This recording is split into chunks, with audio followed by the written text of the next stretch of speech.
I'm Mac Sandlin. I'm a theologian who loves art. I'm Tessa Davidson. I'm an artist who loves theology. And this is Our First Word. Theology of Beauty.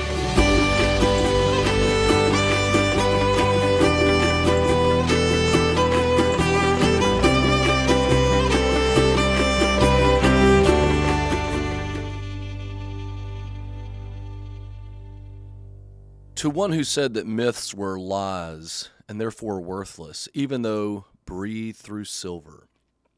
Philomythus to misomythus.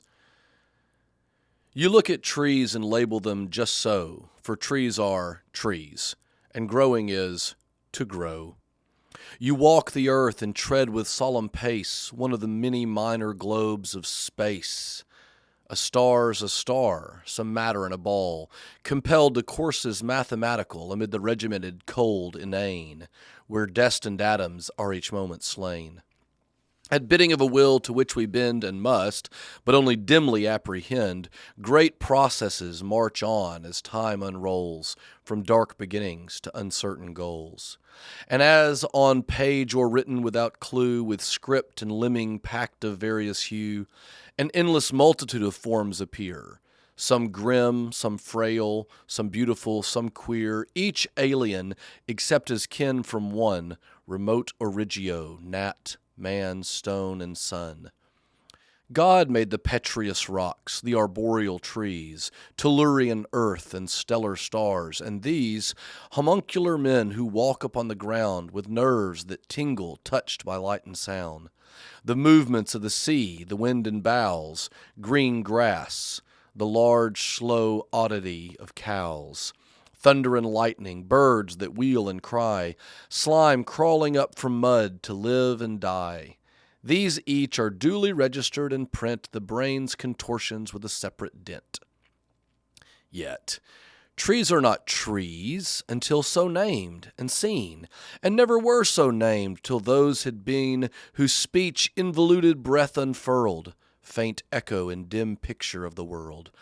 But neither record nor a photograph, being divination, judgment, and a laugh, response of chose that felt a stir within by deep monition movements that were kin to life and death of trees, of beasts, of stars, free captives undermining shadowy bars, digging the foreknown from experience and panning the vein of spirit out of sense.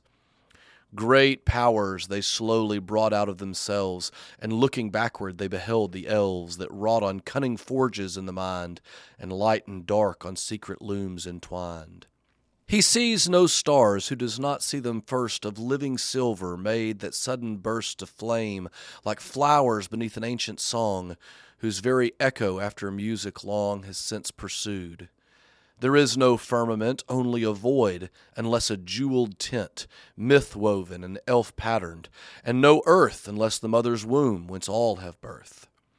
The heart of man is not compound of lies, but draws some wisdom from the only wise, and still recalls him, though now long estranged. Man is not wholly lost, nor wholly changed. Disgraced he may be, yet not dethroned, and keeps the rags of lordship once he owned. His world dominion by creative act, not to worship the great artifact, man, sub-creator, the refracted light, through whom is splintered from a single white to many hues then endlessly combined in living shapes that move from mind to mind, through all the crannies of the world filled with elves and goblins, though we dared to build gods in their houses out of dark and light, and sow the seed of dragons. 'Twas our right, used or misused. The right has not decayed. We still make by the law in which we are made. Yes, wish fulfillment, dreams we spin to cheat our timid hearts and ugly facts defeat. Whence came the wish, and whence the power to dream of some things fair and others ugly deem? All wishes are not idle nor in vain. Fulfillment we devise, for pain is pain, not for itself to be desired, but ill, or else to strive or to subdue the will alike were graceless, and of evil this alone is dreadly certain: evil is. Blessed are the timid hearts that evil hate, that quail in its shadow and yet shut the gate, that seek no parley, and in guarded room, though small and bare, upon a clumsy loom, weave tissues gilded by the far-off day, hoped and believed in under shadow's sway. Blessed are the men of Noah's race that build their little arks, though frail and poorly filled, and steer through winds contrary towards a wraith, a rumor of a harbor guessed by faith. Blessed are the legend makers with their rhyme of things not found within recorded time. It is not they that have forgot the night, or bid us flee to organized delight in lotus isles of economic bliss, forswearing souls to gain a Circe kiss.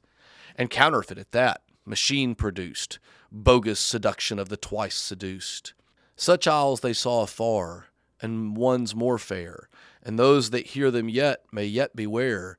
They have seen death and ultimate defeat, and yet they would not in despair retreat, but off to victory have turned the lyre, and kindled hearts with legendary fire, illuminating now, and dark hath been, with light of suns as yet by no man seen. I would that I might with the minstrels sing, and stir the unseen with a throbbing string. I would be with the mariners of the deep, that cut their slender planks on the mountains steep, and voyage upon a vague and wandering quest, for some have passed beyond the fabled west. I would with the beleaguered fools be told that keep an inner fastness where their gold, impure and scanty, yet they loyally bring to mint an image blurred of a distant king, or in fantastic banners weave the sheen heraldic emblems of a lord unseen. I will not walk with your progressive apes, erect and sapient. Before them gapes the dark abyss to which their progress tends, if by God's mercy progress ever ends, and does not ceaselessly revolve the same unfruitful course with changing of a name. I will not treat your dusty path and flat, denoting this and that by this and that. Your world immutable, wherein no part the little maker has with maker's art. I bow not yet before the iron crown, nor cast my own small golden scepter down.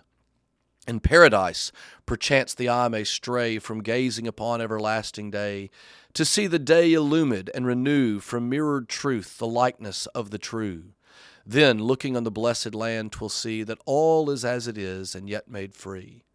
Salvation changes not, nor yet destroys, garden nor gardener, children nor their toys.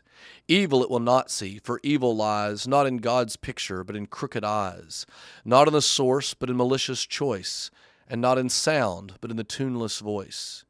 In paradise they look no more awry, and though they make anew, they make no lie. But sure they will still make, not being dead, and poets shall have flames upon their head, and harps whereupon their faultless fingers fall, that each shall choose forever from the all. That's Tolkien's Mythopoeia, poem that he sent to C.S. Lewis when Lewis said that myths, and thereby also art and creativity, was merely lies breathed through silver. He's the poems, it is long, but he's just touching on so many like deep truths, I think. I just feel like in the world that we're living in, we are just going about in such a mechanical way where we're just in default mode and we don't realize like how magical this world is. Mm-hmm. And we're not tapping into the meaningfulness of everything. And it's all, a tree is just a tree, and we're not aware of the beauties underneath this. And oh wow, how much that those writings just point to the role of the artist, the role of the creator, and our ability to tap into the magic and the beauty underneath all of that undergirds all of reality. So Tolkien is writing this poem because he and Lewis are having a debate, I should say an argument, probably knowing the two of them. They're having an argument about whether or not these high, grand myths that they both love, and they had this common interest in, especially Norse mythology and such. But the stuff that they loved, Tolkien thought, we love it because it's the real thing. Like these are our tiny recreations, or the language that he was uses, subcreations, and like the light of eternity actually does shine through them. So he says, though we make anew, he's talking about here about in heaven, we will continue to be artists and creators and poets and things. Though we make anew, we make no lie. That is, we don't tell lies. We rather draw forever from the all. And he sees artistic work, and he's thinking primarily about poetry and about literature and myth, but certainly would extend to the visual arts, and how could it not extend to music? And I'm sure other things too that we're not even thinking about, theater and all kind of things. But human creativity is sub-creation. It's bricolage. It's taking all the pieces of what God has made and moving them around and rearranging them, And he says, in doing so, it's relevant that we are drawing from something like reality, something deep like God. And Lewis says, no, we're just making this stuff up. And Tolkien will say, yeah, we're making it up, but from where did we get it?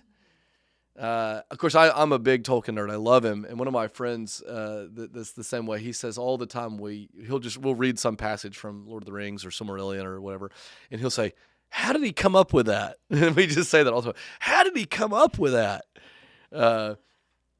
And Tolkien's answer, I think, would be humbly, well, I just found it out there in the fullness of what God has made. I didn't even come up with that exactly. I'm only arranging these things. Yes. And that to me strikes a pretty important theological note to think about what is the nature of creativity. We know that we have a propensity towards the making of idols. That is, we make a god and we say, this thing that I have made is the highest and holiest. And even like the myths that Tolkien's talking about are always filled with lies and false gods and such. But he wants to point out that's not all that they're filled with. And this act of writing poetry or making art, of being creative, is something we're supposed to do. And he worries that Lewis, this is Lewis before he's a Christian, right, is progressive and atheistic and materialist and scientific. And you can't, when we're just doing it on audio, you can't see the way that Tolkien capitalizes certain words throughout the poem to indicate what counts as a god for Lewis. So things like time is capitalized, space is capitalized, the will is capitalized. These are all the things that Lewis, that the atheist materialist would say, these things are all there is. Lewis later on will write an essay about how he doesn't want to bow down to bigness, just time and space, the grandeur of the universe. And so this act of creativity, we're tempted to make gods. We're tempted to imagine that what we're making, we're really making. And Tolkien says, no, we must be more humble than that and recognize we're just man, the sub-creator. Mm-hmm. But that doesn't mean that we are just, what did he call them? Sapient apes, right? Yeah. Wise apes. No. We've got a lordship. Even though it's, rags, even though we've torn it up, even though our vision of what God is that we're minting in our gold is so false and broken and stained by our own sins and so forth. Nevertheless, there's something there. I think about like Hopkins' poem where he says, there lives the dearest freshness deep down things. When he's talking about how nature's never spent. Down in there, there's something. And the artist, the poet, the creative act is mining. We're digging it out and bringing it to the surface and polishing and shaping it to present it to the world. That's so beautiful. And that's my experience with creativity. It is a mining. It is I'm not creating something new, or what a recipe to become an egotistical, insane artist that just thinks that you've done it all yourself. But to really humbly recognize we're just rearranging the things that God has already created and that exist out in the world, and we get to just be a part of and join in on this song that's already been singing throughout all of eternity. So when you think about this poem and you love it, and what he's saying about our nature as we are in ourselves creative beings, right? And properly so. How does that hit you in relation to God as the creator? What's the difference in the artist and in God? I think that's what Tolkien's writing about. I'm curious to hear you talk about that.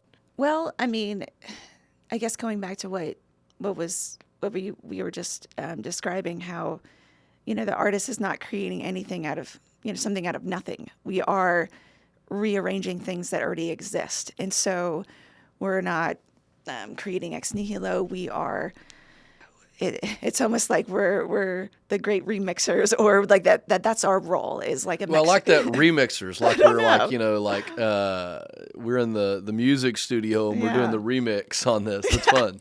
or sometimes I liken it to like a Mexican restaurant where you only have like 7 ingredients, and how many different things can we come up with? With these. The cheese is on top on this one. Ooh. So I mean, there's a big difference with our creativity and then the kind of creativity we see coming from the great creator. Yeah, like, I mean, it's not just a difference in degree, right? Like a kid with finger paints isn't Picasso or something. That's a difference of degree, a massive difference, but a difference of degree. With God, it's a difference of kind, right? It's he's doing something that we are not doing, and yet we play at what he's doing, and we do so. We do it rightly. We do so at his command. We do so by his invitation. He draws us up into this. Yes. I think, and we keep making these connections between beauty and love, which I think is appropriate. But it does seem to me it's the same sort of thing, just as God is love, and love comes from God, and whoever loves is of God. But also we produce love in some way. When we love something, we are drawing from the all, and in passing it through, it becomes something new. So Tolkien has the line about we are the refracted light. Yes. Not merely reflection, but like light when it passes through a prism shows nothing that wasn't there before, right? The rainbow that comes out of the prism is all of those colors were there in the white light when it passed through. Mm-hmm. But the prism, the work of something external to the light that's lesser than it, nevertheless, what it allows for is the manifesting of the panoply of light, the manifesting of this wide diversity that's always in there, but not always clear. And so then you're thinking about, well, what is red? Well, it's there. It's always there in white light. But how many different shades and subtlety, and what can it say, and what can it do? And how is red different when it's set, beside orange and yellow versus when it's just considered on its own, or when it's suffused with them in white light, so that they all become invisible and become unified in this one, and yet there's this diversity. So I think this stuff connects back with our talk about the Trinity, and it connects with the nature of love. Yeah. But I'm interested also in with this poem and this concept, this topic of creativity that we're talking about today. Do you think people have an obligation to be creative? Oh, yeah, absolutely. I think when here at Harding we often talk about the big questions. Who is God? Who are we? And I think the fact that the first 5 words of Scripture, and the first way we're introduced to God chronologically, the fact that we know that, like, in the beginning, God created. The first thing we know about God, he's a creator. And then if we think about what is the first thing that we know about humans, well, we're made in his image. And then what is our first thing that we're doing, that we're called to do? Adam is called to join in creative works, name the animals, like he's given these creative cultivate roles. The ground. Exactly. Yeah. So, it always bothers me how wrong we've been as the church, and how we talk about creativity, how I'll have people come up to me and say, well, I'm not creative. And I just want to see that, like, that's heresy, that is downright like heresy. To deny your creativity is to deny, your divine stamp, and we talk about creativity as if it's some kind of talent. And no, it is our birthright. It is our marker that we are made in God's image. And so it really bothers me how we've been talking about creativity, how we often think about, is it just like being some kind of optional talent or something like that? But no, all of us are inherently creative, and all of the studies show, all kids are creative geniuses. So we start out as being creative geniuses, and yet somehow, all the studies show that all kids are creative geniuses. They That's great. That's fun. Yeah. And so, like, the fact that you have adults going around saying, I'm not creative, well, I mean, you do have those creative capacities drained, and there are ways in which that happens to us as humans, but it's something that we should certainly fight to get back and to preserve that divine image on ourselves. So I know this is something you're always fussing at me about. I'll say something about, like, you are a painter and a musician. And so I'll say, oh, well, Tessa's an artist. I'm not an artist. I appreciate art. And when I say that, you always say, yes, you are. And then you, like, shake your finger at me and say, you are. Don't say that. Don't say you're not an artist. And it feels like that's tied into this. I've heard you say it to students too, right? I think because, well, art is manifest in so many forms. And so sometimes people just associate art sometimes with the visual art. And I think about how you craft your words together. Whenever I hear you speak, it's like a work of art. But also just, creativity is so much tied with art. So it's hard to detach those things. Yeah, and I think one of the things that Tolkien helps us see here is that being creative, it's not merely something that some people do or are called to. Like you're saying, everyone does this. This is part of our humanity, is to be creative creatures, but also, like, not something to be ashamed of. It's a funny thing that when we make things, people are not very good at most things, I think, but when we make something, we're either, like, unduly ashamed of it because we see its flaws, like someone writes a poem and they're like, no, don't see it. Or we're too eager, too proud of it, too eager.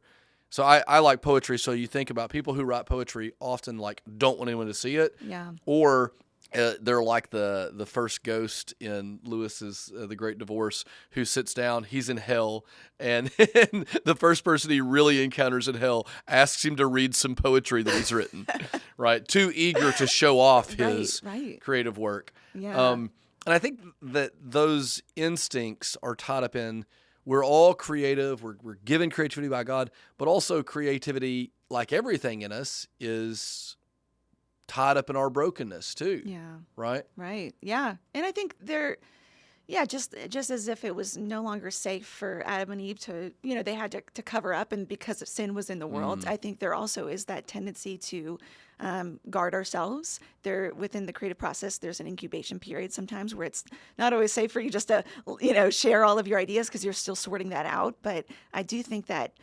responding in an artistic way is actually inherently natural and what humans should be doing. I think about, even just in the creation account where you have Adam responding to the beauty that he saw in Eve, like his natural response was to break out in poetry. Like that, whenever we encounter the beauty of God, our natural response is to want to join back in and respond artistically. And I think that's right. I think we match art with art.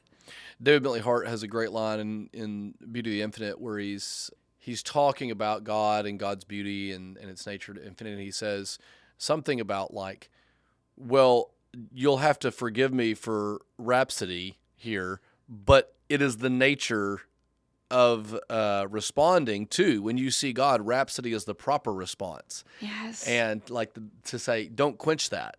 Yeah.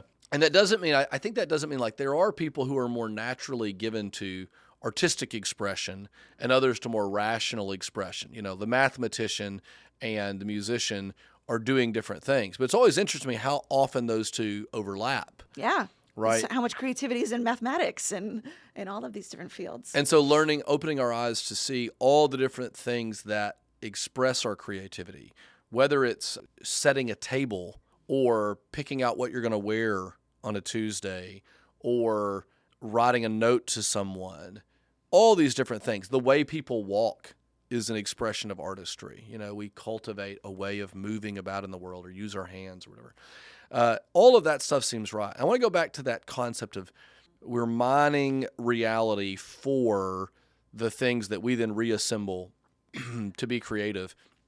That's one image Tolkien uses, and it's a popular one.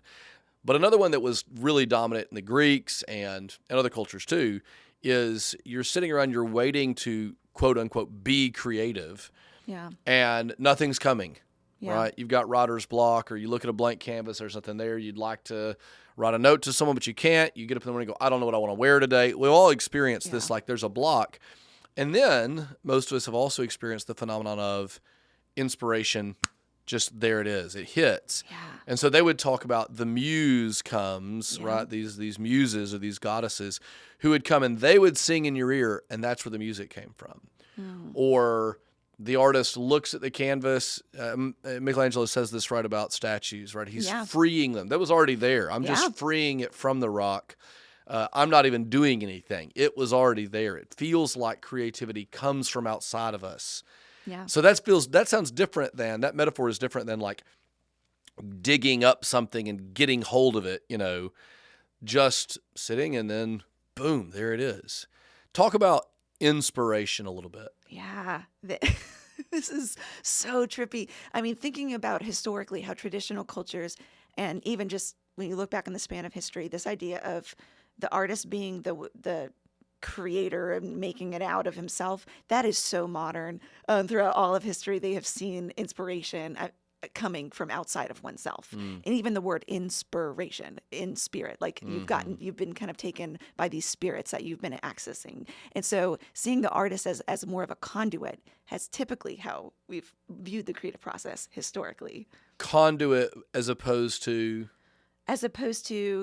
creator with a capital C. I don't know. Yeah. I mean, I don't. Think about what would be another word to? Well, no, I hadn't thought of that language before about a conduit, but that's like, it's the difference in like a wire that is charged and carrying electricity and a lightning bolt. So maybe like the modern people think, I'm like lightning. I'm pure electricity and I just, that's all I am. As opposed to an old artist that says, I'm a wire, and the trick to becoming live by having electricity is to be connected to some source of power and then to channel it from me or from that source through me to an appropriate outlet. Yeah, I love that. And I think about so many of the artists that have just let their ego get to their heads and they've ruined themselves because they thought of themselves as this lightning bolt. And, oh no, I can't come with an idea. Then, my life is ruined because I don't have that skill set anymore. But to be able to see yourself as a participant in something that you're joining in on. And some people have compared it to like a midwife where it's kind of like it passes I like that through language. them, So that has been my experience with the creative process. Even this project that I just finished, it was so much work, but yet I can stand back on the other side of it and say, wow, that just kind of came through me. That was a neat ride that I was able to be a part of, but I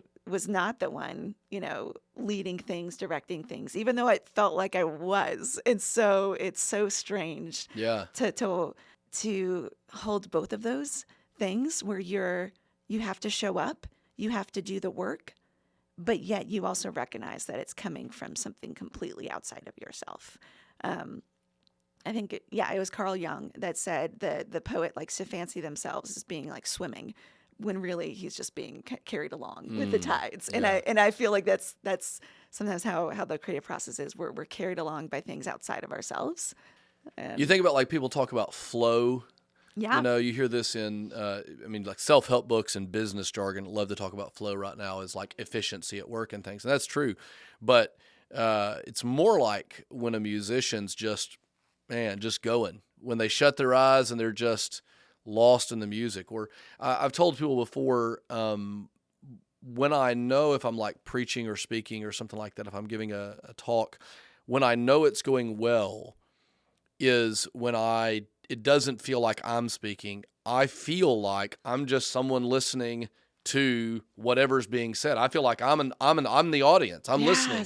And I find myself even saying, boy, that's right. And then sometimes like laughing, like, well, of course you think it's right. You're the one that just said it, idiot. Yeah. But there's something that happens sometimes where you are external to, and in those moments, it feels so much like this is not me. This is something I'm lost in. We were talking about that some. Yeah, you're just being carried along with it. And I think you could make connections to spiritual disciplines. The fact of like, okay, it's a discipline. Creativity can be a discipline. You have to show up. You have to, do the work. You have to sometimes like really seek out things. And so I talk with my students about ways to get over creativity blocks and things you can do. So there are strategies that you can use.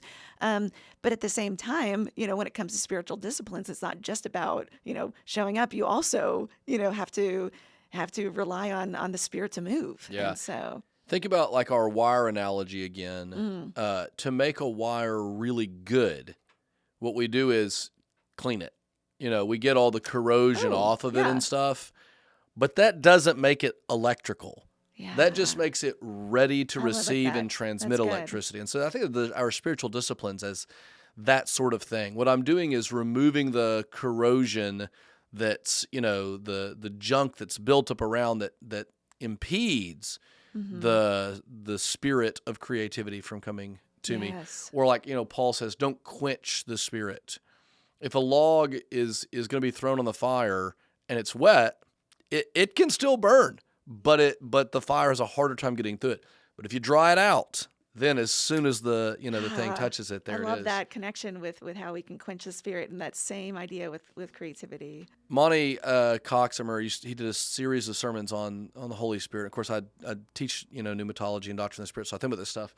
But I loved this analogy because I could see it so clearly in my mind's eye from a movie. The movie Castaway with Tom Hanks, one of my all-time. I think it's the best Tom Hanks movie. We just watched that with our family like a few months ago. I just watched it with my family this weekend. It was so great. And the girls were crying when the volleyball. I cried. Yeah, it's so good.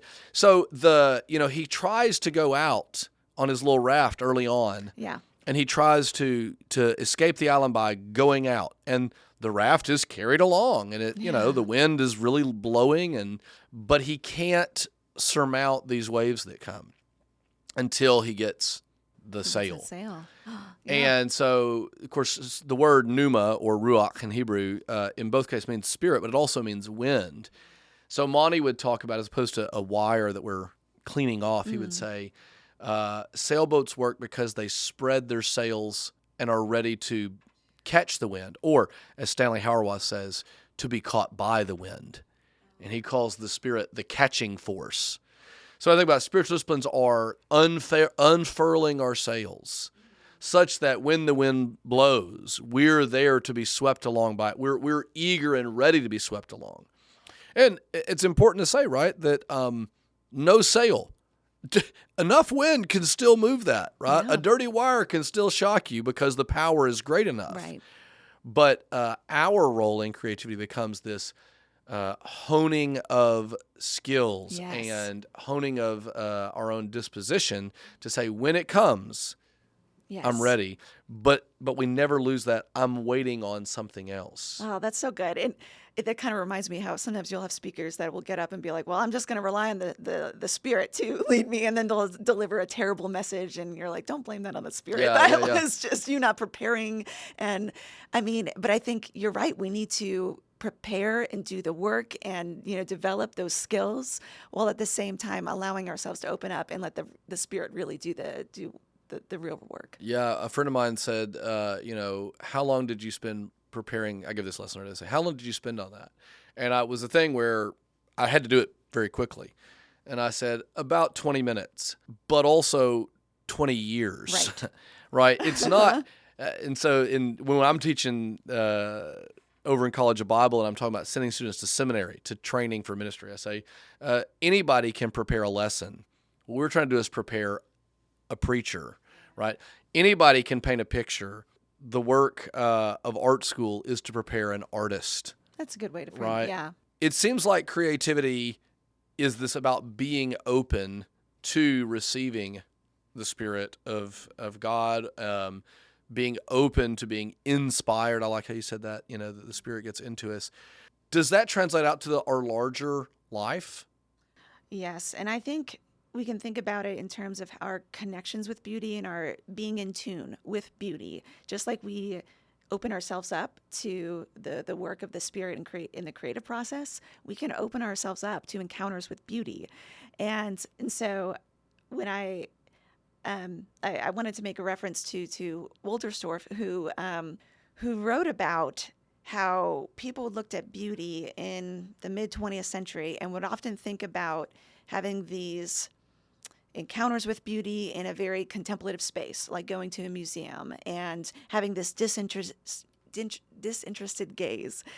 That's a Kantian thing, right? Right, Disinterested exactly. interest and in the because painting, of that influence of Kant, recognizing that's pretty much how people thought about encounters with beauty. And one thing that Wolterstorff kind of brought to my attention is he recognized that is true. We can have powerful encounters with beauty when we have that sacred space kind of carved out in that contemplative space. But just like creativity can zap us when we're not expecting it, he also recognized that there's encounters with beauty that come to us in our everyday actions. And so he said to him, it hit him when he thought about work songs. He thought about how when you think about work songs, these are situations where people are working on the docks, they're singing in groups. This kind of beauty is different than what you would expect from like Beethoven. But he wondered why is it that we sing while we work, or why is it that we engage in these kinds of group communal aesthetic endeavors? It's not for like the contemplative beauty, like the songs themselves, if we were to record them, aren't necessarily like this closed off beautiful thing. Mm-hmm. I even think about like when I'm listening to congregational singing sometimes, and that's a great like example. Recordings. It's not like that is in of itself this aesthetic thing, but it's the experience that we have in the midst of that. Like, why is it that we incorporate beauty and artistry into our everyday life? He would point out that it ennobles those activities, that by incorporating artistic engagement and beauty into everyday life, it then ennobles one's actions. And so he made a direct connection with beauty and art with the actions of everyday life. And this is where I think we can make further connections with creativity, and how, you definitely see it show up with the artists and with the poets and with the musicians, and you see creativity come to bear in all of those productions. But you also see creativity come out in the small things, in the setting of the table and the picking out the clothes, and it fills our world. And so he would draw connections between those beautiful encounters with everyday actions as well. What do you think about his take on that? Well, I think that's right. And the thing that I think this is a theme that's going to be pervasive throughout our course and throughout these conversations on the podcast. When we say beauty, we sometimes are talking about like, things that are pretty or whatever in a kind of lowercase b sense. But I hope that what we're doing, I think certainly what Wolterstorff's doing here, is recognizing that there actually is no such thing as lowercase b beauty. Just like there's no such thing as just like lowercase g good or lowercase t truth. These things, this is always only names for God. These transcendentals are actually, even when we encounter them in workaday lives, are encounters with somebody. Yeah. And so when I think about like this beauty that pervades and supervenes onto and into normal workaday living, this just sounds so pneumatological. This sounds so much like the Spirit to me. So, like, I liked your point about congregational singing, especially because I love congregational singing, and I hate listening to recordings of congregational singing. It's just not the same. Because I think that's not what it was for. My grandmother was in a little bitty church of maybe 20 people, and she's like me in that she sings very loudly. I'm a very loud person. My grandmother was very loud. And so we would go to church there, and nobody could sing. Everyone was bad. Yeah. No offense to my brethren up there, but no one was like a really great singer. And whoever was leading singing, like, my cousin who's 14 and the voice is cracking and nervous and says, number 322, everybody open songbooks. And then he would do like, so the first time, and then my grandmother's voice would fill up the church because it was loud. But it was not like large and grand and resonant and glorious. It was a pinched voice. It was nasal. It was not, no one would pay money to listen to her sing. But I love the memories of that. And I love that church was a place where her voice was welcome. Because what he said was, God's beauty is here in this. Yes. Right? And is redeeming and making beautiful something that shouldn't be. If you didn't have eyes to see, if you were in that room and you didn't have eyes to see, you'd be like, oh my gosh, you might laugh, you might be disdainful. I would never go to church to the singings.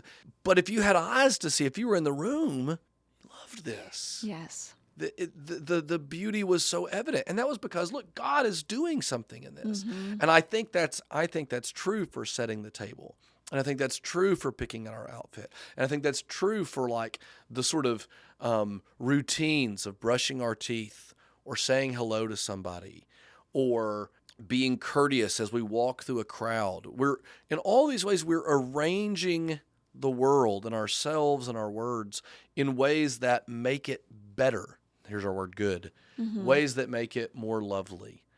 And I think about how God is just spilling over, always this hyperabundance, overflowing the banks of existence. You know, here is Christ holding all things together. In him we live and move and have our being. But he's not just holding us in his hands, right?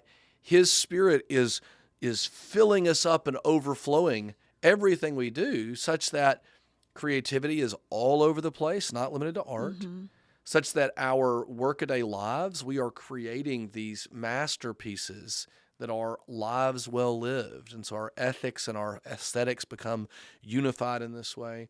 And then our work as creative people is to make this, and our work as appreciators, right, is to see others making it, even to see the things that we make and say, this was always God anyway. Mm. And so this to me is a nice connection with what Tolkien was saying and what Wolterstorff is getting at with the redemption of the everyday. Yes. Right.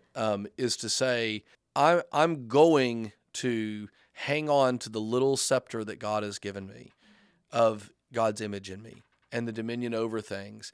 And that dominion expresses itself not as some sort of like, iron-fisted ruler bending the world to my desires, but rather as a poet crafting words to sing of the goodness and glory of trees and stars and earth and friendship and love.